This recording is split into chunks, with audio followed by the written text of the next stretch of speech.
Señores, gracias por continuar con nosotros aquí en Matinal y hoy en este momento Alberto Caminero, Percio Maldonado y una servidora Loreni Solano damos la bienvenida a la primera figura que nos visita para las entrevistas aquí en Matinal, Guarocuya Félix, secretario de Asuntos Económicos del Partido de la Liberación Dominicana y vocero de la candidatura presidencial del PLD a través de Gonzalo Castillo. Muchas gracias, ¿cómo está usted? Muchas gracias, Alberto. ¿Cómo le amanece? Hola, ¿qué tal? Bien, poco casi agripado. Yo creo. Sí. Guarocuya, ayer la Junta Central Electoral ya puso fecha para la celebración de las elecciones, ahora es extraordinaria, las municipales, para el 15 de marzo. No consultó a los partidos políticos, es la queja. ¿Cómo usted ve ese proceso? Fíjate, yo creo que es una decisión muy correcta de la Junta Central Electoral. Lo menos que podemos hacer los partidos políticos en estas circunstancias es apoyar la decisión de la Junta, porque mantiene dentro del cauce legal e institucional el proceso de elecciones en la República Dominicana. Es verdad que probablemente la suspensión de las elecciones nos crea a todos un shock, porque es la primera vez en la historia desde 1844. Hemos pospuesto elecciones, hemos reformado constituciones, pero nunca habíamos detenido un proceso de elecciones en marcha. Y por lo tanto eso ha generado un shock en la sociedad. Pero también hemos visto que las instituciones han tenido capacidad de respuesta. Creo que la locución del presidente en su condición de jefe de Estado, y creo que esto hay que remarcarlo. ¿Agrega valor? Sí, porque lo que hace es fortalecer el rol que tiene la presidencia como jefe de Estado en este sentido para reconducir, haciendo un llamado al liderazgo político del país hacia la responsabilidad y a mantener en cauces institucionales de manera correcta. Es decir, que nosotros como partido estamos absolutamente de acuerdo. A propósito de esa mención que hace sobre la intervención del presidente, el presidente parecía distanciarse anoche del conflicto y colocarse por encima de las instituciones. Garante de la Constitución, respaldo a la Junta, llamado a la sensatez. ¿Se ha evaluado eso como para que el presidente dijera, usted tiene que retirarse un poco? Porque el presidente participó en la reunión del comité político, donde se habló de sabotaje, a pesar de que él se cuidó y no estuvo ahí en la rueda de prensa, pero sí estuvo en la reunión del Yo entiendo que tanto el presidente como sus asesores tienen que haber evaluado cuáles son las competencias que tiene el presidente en el marco de la Constitución del 2010. Piensa que por primera vez en la historia, la Constitución del 2010, hay muchas cosas por primera vez en la historia. La Constitución separa las competencias del presidente de la República en su condición de jefe de Estado y de jefe de gobierno, y no jefe de la administración. Y yo creo que estos son elementos importantes cuando hablamos de mantener encauzado institucionalmente cualquier situación que potencialmente hubiese dado una crisis, porque no creo que hemos llegado a una crisis, sino que potencialmente pudo haber derivado en una crisis si no hubiese una respuesta institucional rápida como la que se ha dado desde el punto de vista de la Junta y desde el punto de vista del presidente en su condición de jefe de Estado. Por supuesto que se ha distanciado de lo que eventualmente podría ser esta crisis y ha asumido el rol de jefe de Estado situándose en lo que corresponde, o sea, en ser la cabeza de las instituciones del país. Perdón, Loren, ¿tienen ustedes la información de si la presencia de OEA y del IFE se va a permanecer hasta que se celebre? Bueno, hemos solicitado formalmente la presencia de ellos, que sea extendida a través de nuestro candidato presidencial el día de ayer. Y el partido lo ha solicitado también formalmente, porque creo que eso da una garantía de que el proceso venidero, estamos hablando, como tú decías, de unas elecciones ya extraordinarias para el nivel municipal, pues tenga toda la posibilidad de no ser cuestionada bajo ninguna circunstancia. De hecho, el Partido de la Liberación Dominicana tiene tanta o más preocupación, y yo te diría que un poco más preocupación, por lo que ocurrió el día de las elecciones. Claro, y justamente del día de las elecciones, cuando se da la suspensión, todo el mundo empieza a hablar. El PLD hace una convocatoria a su comité político y de esa reunión hacen una rueda de prensa donde sale un comunicado detallando lo que ustedes decían que estaba pasando y que al momento de la suspensión ustedes tenían un promedio de un 77% de lugares ganados.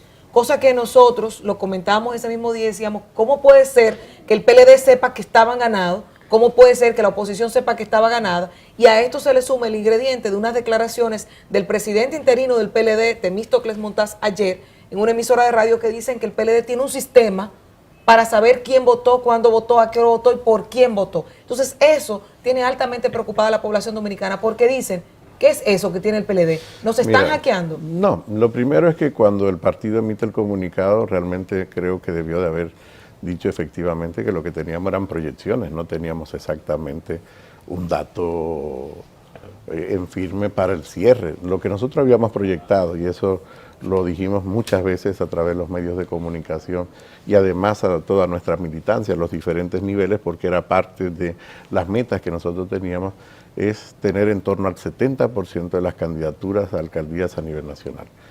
Lo demás son proyecciones, porque tú no sabes exactamente si ganas o pierdes hasta que no se cierran efectivamente las votaciones. Nosotros, previo al proceso electoral, digamos una semana antes, teníamos en torno al 64% confirmado. Es decir, que teníamos una tendencia a llegar hasta el 70%. ¿Confirmado en dónde? ¿En la plataforma 360? Confirmado en nuestra plataforma, exactamente. Ahora voy a explicar, o voy a explicarme qué trata la plataforma, porque se le ha dado ahora un viso casi de que nosotros hacemos quiromancia o que tenemos alguna máquina que pueda adivinar el futuro y saber. No, de lo que se trata es de mucho trabajo incorporado en una base de datos que el partido ha estado construyendo durante más de 20 años. Un trabajo de 20 años. Más de 20 años, porque de hecho nosotros comenzamos a reestructurar la organización del partido en torno a las mesas electorales a partir del 98. Fue una experiencia que venía del Partido Reformista. Yo creo que se adelantó en ese sentido a entender que las elecciones se ganan. El Partido Reformista con todo y método. Bueno, digamos, como dice un amigo, de que el Partido Reformista, nosotros Roma conquistó Grecia y culturalmente Grecia terminó conquistando a Roma. Entonces, esto ya nos da para otro tipo de programa y otro tipo de análisis de los aspectos positivos y negativos de esa absorción o de esa asimilación de una organización por otra. Pero no hay ningún secreto, quiere decir, ni hay una máquina especial que nos dice, ¿cómo ni hay sistema. ¿Cómo opera el sistema? Uh-huh. El sistema opera con la información pública de la Junta Central Electoral, en primer lugar, que es la base de datos. Con el padrón de la Junta. Con el padrón de la Junta. Y luego, ¿cómo funciona? Comenzamos a contactar a los relacionados nuestros, yo a mi hermano, mi primo, mi sobrino, que tiene capacidad de votación, y vamos verificando en nuestra base de datos, es decir, vamos construyendo la base de datos. Hay que decir que esa base de datos hay que construirla y reconstruirla y reverificarla en cada proceso electoral, porque no es posible predecir con absoluta certeza por quién una persona va a votar luego que esté en la mesa. Simplemente reverificamos previamente a que esa persona vaya a ejercer efectivamente el voto, y lo que hacemos es colocar esto, como te decía, en una base de datos que te permite relacionar a las personas, es decir, las personas vinculadas. Hoy en día, con la cantidad de información pública, es mucho más fácil hacer eso. La hora de votación que dicen, sabemos a qué hora votar. Bueno, la hora es por una razón, porque el padrón de la Junta, y es exactamente igual para todos los partidos lo que se entrega, da información del orden de votación de cada persona. Y por lo tanto nosotros vamos anotando las personas en orden de votación que entendemos que van a votar por nosotros, y por eso nos permite proyectar. Eso tiene también márgenes de error, porque no hay una certeza absoluta. Exacto. Porque independientemente de que mi hermano, mi primo pueda decir, ok, yo te voy a apoyar con el voto, nada impide que esa persona efectivamente pueda votar. El error es mínimo. El error es mínimo. Digamos que hay un margen de error mínimo, pero dependiendo. Por ejemplo, la plataforma no funcionó para las primarias internas. ¿Por qué no funcionó para las primarias internas? Porque la mayoría es de la misma organización y por lo tanto no podíamos discriminar de forma previa por quién iba a votar de los precandidatos. Te lo digo porque fui precandidato y por lo tanto era muy difícil proyectar desde esa base de datos lo que podía ocurrir. Y eso es lo que permite al presidente del PLD, creo, no sé si lo he explicado con detalle, tener una base de datos que... Porque alguna gente ha cuestionado hasta el mandato constitucional del secreto del voto. Pero el secreto del voto se queda absolutamente preservado, porque lo que hacemos es contactar a las personas y a eso le llamamos multiplicadores. Fíjate que hemos cambiado hasta el lenguaje cuando hablamos entre la base de datos y la estructura organizativa del partido. Eso depende mucho de militantes de base del partido, pero también de movimientos que simpatizan con la organización. Del presidente. Yo no diría que fue un exceso de boca, yo diría que ha sido yo diría que es una interpretación incorrecta porque estamos ya extrapolando cosas de una base de datos que cualquier partido tiene la posibilidad de tener. En la proclama que hizo ayer la Junta Central Electoral, ahí no quedó claro si sigue abierta la campaña electoral, abierta para las elecciones municipales, o si hay que esperar que la Junta nueva vez haga una resolución o una proclama dejando abierta la campaña. Porque, yo entiendo, ¿cuál es el detalle que ustedes tienen? Pues fíjate, yo entiendo que esto ya es un trabajo que tienen que hacer los delegados de los partidos. Y lo que yo exhorto a mi organización, pero a todos los partidos políticos, es mantener un diálogo constante y permanente con la Junta. Los vacíos de información los llenamos con especulación. Y lo que no podemos permitir es especular. Y por lo tanto yo pienso que lo mejor es esperar que la Junta norme estos próximos 30 días de forma adecuada para saber cómo nosotros como organización política debemos comportarnos. Y por lo tanto la respuesta la tiene la Junta en este momento. Ahora, nuestros delegados políticos son los que tienen que, conjuntamente con la Junta, trabajar este tema para saber exactamente cuál es el marco de actuación que tendremos. En las primeras reacciones un poco emocionales de los partidos, todo el mundo se dio por ganado. Los números parece que daban para todos. A todo el mundo le cuadró que daban por ganado.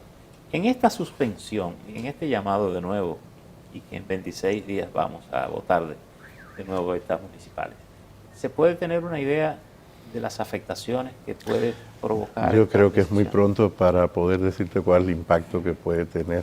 Yo lo que sí te puedo asegurar que en sentido general hay un malestar social. Y es un cuestionamiento no solo a los partidos políticos, sino al comportamiento de la propia Junta Central Electoral. ¿Afecta al partido oficial ese malestar? Sin ninguna duda afectará a todos los partidos, no solo al partido oficial, positiva o negativamente. Yo lo que no te puedo decir cuál es la magnitud en este momento en que nos puede afectar. De todas maneras, nosotros como organización política lo que haremos es lo que haría cualquier organización política en una circunstancia como esta. Y supongo que es lo que va a hacer la oposición, que es reagrupar nuevamente sus fuerzas y hacer un control de daño y tratar de potenciar en los días adicionales que tenemos para la votación el hecho de tener una mejor posición. El sabotaje lo siguen sosteniendo, lo que el comité político dijo que se trató de un sabotaje en las elecciones. ¿Ustedes sostienen todavía? Fíjate que el comité político ya fijó una posición. Yo entiendo que son a las autoridades competentes las que tienen ahora que definir exactamente qué es lo que ha ocurrido. Y creo que quien más tiene que explicar para la tranquilidad social, política del país es la Junta Central Electoral, quien tiene que abrir la investigación. Y yo creo que todos hemos pedido investigadores independientes. A las 10 de la mañana creo que escuché a Lorena decir que había una rueda de prensa de la policía. A las 8 de la mañana de la policía, a las 8 de la mañana. A las 8. En la dirección general de la policía. Yo no me atrevería a especular sobre este tema hasta no saber exactamente cuáles son los detalles concretos que se van a informar, y supongo que esto será la autoridad competente que va más allá de la Policía Nacional. Supongo que estará la Procuraduría General de la República. Entendemos que sí, que va a ser así, sobre todo por lo que se dijo ya ayer. Sin embargo, pasando al tema del PLD como partido y el tiempo que tiene en el poder, ¿ustedes no entienden que esto también es un ingrediente que puede afectar bastante? Sobre todo porque la gente en este proceso como que no es tanto por apoyar a la oposición, o tal vez sí, pero más por castigar y decir, ya no lo queremos más en el poder, ya no queremos más PLD. Por lo regular, los seres humanos votamos por oposición, no por adhesión. Y por supuesto que esa es una hipótesis que puede darse. Ahora, si tomamos el punto de partida que teníamos previo al día de las votaciones, te puedo asegurar que teníamos el 64% proyectado en las encuestas y en nuestras propias valoraciones que teníamos a nivel territorial, teníamos el 64% de las alcaldías del país. Y por supuesto que la meta nuestra es tratar de retener, o por lo menos aumentar, en la medida de lo posible, esta proyección que teníamos. Evidentemente que hay un nuevo escenario y que nosotros tenemos ahora que adaptar nuestra táctica a la estrategia de tener la mayoría de los municipios. Quiero relacionar esta inquietud de Loren, que dice, bueno, los 20 años, el cansancio, ¿verdad?, que Bueno, no son 20 de manera ininterrumpida, digamos son 16. Va a tener 20 años. al Sí, a ver, 4 años más, 4 años menos no van a hacer la diferencia para un joven que tenía 8 años en el 2004. Pero lo que quiero ver, por ejemplo, en base a esta proyección que usted dice que tenían 64 y posiblemente... A ver, nuestra meta era un 70%. Exacto, un 70%, pero la proyección como más o menos 64, en torno al 64%. 64 porque apenas las votaciones estaban comenzando. Así es. Cuando uno mira eso, pudiéramos pensar que al PLD le iba a ir mejor, tal vez en uno de sus momentos más delicados, porque el partido perdió la cabeza, el partido se ha tenido que estar recomponiendo y todas estas cosas. Ahora, quiero relacionar esto con su condición de responsable del área económica, porque dicen que cuando la economía funciona, la política funciona. Y viceversa, hay una correlación muy estrecha entre economía y política. ¿Cuál es la evaluación que hace el partido desde el punto de vista económico del país como para relacionar unos resultados tan extraordinarios como eso en un proceso de elecciones municipales, donde actualmente creo que ustedes tienen alrededor del 47% de los alcaldes? Sí, y además tenemos una presencia muy importante en toda la administración en el territorio. Fíjate, yo pienso que parte del objetivo que tiene el Partido de la Liberación Dominicana es seguir manteniendo la estabilidad política, la estabilidad social y por vía de consecuencia la estabilidad económica, porque creo que si algo se le reconoce al Partido de la Liberación Dominicana es la capacidad que hemos tenido de mantener esas 3 dimensiones de forma estable y en el caso de la economía de forma creciente, incluyendo los espacios de ampliación de derechos, porque durante esta última etapa de gobierno comenzamos, y déjame decirte, el gobierno del presidente Fernández no deja de ser un legado del Partido de la Liberación Dominicana. Negar eso sería negar la propia historia y la esencia nuestra como organización política. Por lo tanto, algo que sí se les reconoce y que yo creo que hay cierto consenso importante dentro de nuestra sociedad y fuera del país, es que el Partido de la Liberación Dominicana tiene la capacidad, ha tenido la capacidad de mantener, como te decía, esas 3 dimensiones de forma estable y creciente. Para que no le pase como le pasó al PRD, que no se reconocía en el mejor gobierno que tuvo en la historia, que fue el de don Antonio Guzmán Fernández. Así es. Luego había una negación, en nuestro caso no lo es. ¿Pudiera darse el caso que en esta recomposición, después de esta suspensión, después de estas declaraciones que se dan, que pudiera darse un acercamiento entre los diferentes sectores del Partido de la Liberación Dominicana, o sea, Leonel y Danilo, el PLD y la Fuerza del Pueblo? Yo diría que siempre es lo deseable. A ver, en política lo que uno busca... Sí, claro, porque en política de lo que se trata siempre es de sumar voluntades en busca de objetivos comunes y dejar las diferencias que podríamos tener potencialmente o y uno se puede realmente casar con la misma muchacha 2 veces. O sea que nada impide. De hecho, lo que yo creo que sería un error en nuestra sociedad es negar la posibilidad de cualquier espacio de diálogo. Claro. Si algo hemos aprendido, y yo creo que lo que no debemos repetir son situaciones rupturistas. Sobre todo porque Leonel habló de un diálogo de liderazgo político. Y el presidente, en su condición de jefe de Estado, hizo un llamado al diálogo político. Por lo tanto, hay elementos en común. Pero hay una ironía aquí. Hay muchas personas. Hay una ironía, pero con relación a la capacidad de diálogo del liderazgo político. En un momento en que las divergencias, incluso ideológicas, prácticamente han desaparecido. Por lo menos explícitamente. Los dirigentes políticos mexicanos no conversan. No, yo creo que sí conversamos mucho. No conversan, porque fíjate, en momentos en que las políticas eran mucho más ríspidas, por ejemplo, Balaguer, Peña Gómez, Juan Bosch, ese liderazgo era capaz de, aún con mediación, ponerse de acuerdo, impulsar reformas, hacer cosas. Pero aquí da mucho más trabajo hacerlo. No, Percio, yo no tengo la misma percepción que tú, con todo respeto. Pienso que es un liderazgo que dialoga y dialoga mucho. La diferencia es que en los espacios institucionales, Percio. Fíjate que esa es la diferencia. Nosotros necesitábamos espacios no formales hace poco menos de 20 años para nosotros establecer espacios de diálogo, concertación. Hoy en día tenemos espacios mucho más formales, institucionalizados y algunos constitucionalizados para la realización de ese tipo de diálogo. Y los diálogos bilaterales son constantes y permanentes. Por ejemplo, no hubiese sido posible tirar adelante las leyes del régimen electoral, la ley de partidos políticos, si no hubiese habido diálogo entre las fuerzas políticas. Si hay un diálogo productivo, sí, razonable, pero, posiblemente esas leyes no salen de la calidad con que salieron. Sin ninguna duda que no son leyes de la mejor calidad, pero hubo diálogo para tirarlas adelante. A ver, me llevas a otra pacto, yo creo que, bueno, pero es que para pactar necesariamente hay que dialogar. Otra cosa es la calidad del diálogo. A ver, yo creo que diálogo hay. Y yo creo que un reto que sí tenemos es mejorar la calidad de ese diálogo. Que no solo sea pactar las pequeñas cosas cotidianas que resuelven nuestro día a día como organizaciones políticas, sino pactar las grandes políticas. Los grandes problemas del país no están en diálogo. Yo digo, el presidente Medina, que anda tocando la puerta el domingo con los sectores pobres del país en el campo, yo nunca lo he visto desayunarse con el presidente Hipólito Mejía, a quien se le reconoce conocimiento.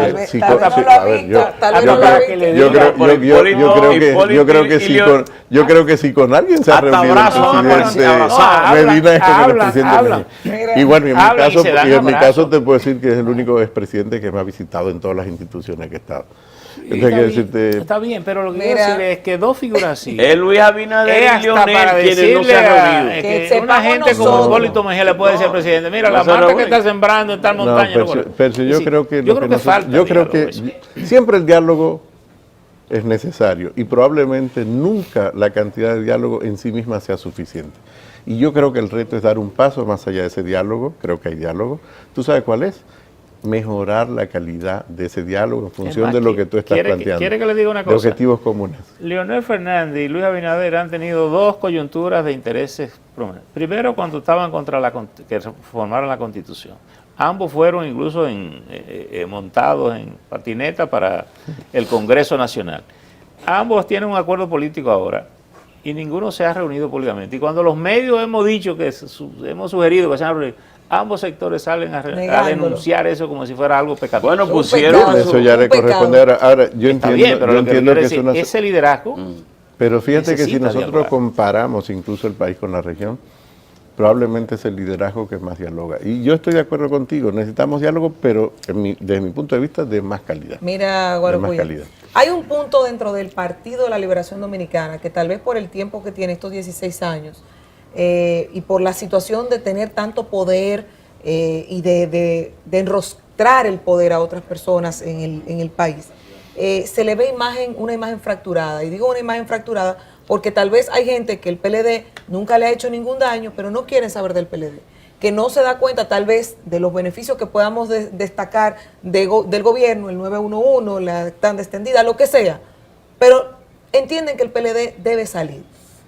¿Cómo ustedes responden a la situación de corrupción o casos de corrupción que se han dado, que se han quedado en el aire? A casos de tal vez exceso de poder con una nota de voz mandando a atacar a prensa o con notas de voz que son insultantes y que no pasa nada. Situaciones que se dan que tú dices, pero no va a pasar a mayores. La impunidad, la desigualdad, entre otras cosas que se han dado en estos 16 años. Fíjate, Loreni, yo pienso que conductas que son, y yo la puedo catalogar como individuales y no como colectivas. El grueso de la organización política no tiene ese comportamiento. ¿Y por qué no se quitan esas personas de esa organización? Y en muchos casos se hace, y en muchos casos se sanciona, y en muchos casos están sometidos a la justicia. Yo quiero recordarte que fue este gobierno quien sometió los casos de corrupción que en este momento están en justicia. Y que hay una parte de responsabilidad del ámbito judicial, no solo de Odebrecht, hay casos previos a los de Odebrecht que fueron ventilados públicamente, incluso de miembros de nuestra propia organización política que han ocupado posiciones relevantes dentro de la estructura de la organización. Quiere decir que el PLD en ese sentido también ha tomado acciones y decirte que no es el comportamiento colectivo, lamentablemente eso se extrapola a toda la organización y evidentemente que en la República Dominicana, y el PLD forma parte de la República Dominicana y ha sido un actor fundamental en la construcción de los procesos institucionales y de la profundización de la democracia y del avance económico y social del país, sigue habiendo un déficit del punto de vista del tema de sanción. Creo que el tema de la sanción, que tiene que ser unas sanciones morales, pero también tiene que haber sanciones frente a determinados hechos que van contra el buen comportamiento Ahora, dentro de la sociedad. Orgullo. Yo creo que ese es un tema que sí tenemos que reforzarlo y sobre todo reforzar el ámbito de justicia, Yo que no la sé. administración de justicia sea mucho más expedita. Creo que es uno de los puntos que nosotros tenemos que avanzar y ahí, Percio, sí se necesita el diálogo político. En lo personal, y es muy difícil muchas veces separar cuando estás de portavoz en mi caso, de una organización política, pero en lo personal vengo abogando por un diálogo político desde hace años, de un pacto político que nos permita a nosotros hacer un acto y repensar las instituciones que tenemos. Por ejemplo, a mí me preocupa el nivel de judicialización que hemos hecho del ámbito político. Sí, Esto no nos va a traer buenas consecuencias a futuro, porque a veces la clase porque lo hemos política cree judicializado. que... Hemos copiado muchas instituciones. No, porque yo pienso que hay una calidad gerencial de los partidos que se ha perdido. Pero yo quería Pero, unir... Percio, Sí. vamos a pedirte tu anuencia Exacto. y a la de Guarocuya para hacer una pausa y retornamos para Perfecto. hablar, Por seguir favor, hablando con y usted. para yo poder volver aquí hay que hacer esa pausa. Ok.